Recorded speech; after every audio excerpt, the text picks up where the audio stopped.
ಇವರ ಹೆಸರೇ global brand. ಮಾತಿಗೆ ನಿಂತರೆ ಫೈರ್ ಬ್ರ್ಯಾಂಡ್, ವಿರೋಧಿಗಳಿಗಂತೂ ಜೇಮ್ಸ್ ಬಾಂಡ್. ಉಜ್ವಲ್ ಯೋಜನೆ, ಸ್ವಚ್ಛ ಭಾರತ್, ಡಿಜಿಟಲ್ ಇಂಡಿಯಾ, ಬೇಟಿ ಬಚಾವ್ ಬೇಟಿ ಪಡಾವ್, ಆಯುಷ್ಮಾನ್ ಭಾರತ್, ಮೋದಿ ಜಾರಿಗೆ ತಂದ ಯೋಜನೆಗಳೆಷ್ಟು? ಬ್ಲ್ಯಾಕ್ ಮನಿಗೆ ಕಡಿವಾಣ ಹಾಕೋಕೆ ಮೋದಿ ಮಾಡಿದ ಡಿಮಾನಿಟೈಸೇಷನ್ ನಿಜವಾಗ್ಲೂ ಸಕ್ಸಸ್ ಆಯ್ತಾ?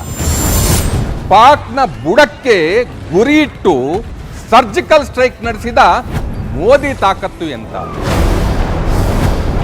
The most dynamic and controversial leader Narendra Damodar Das Modi. The leader ಇಂದು ಸಂಜೆ 7 ಗಂಟೆಗೆ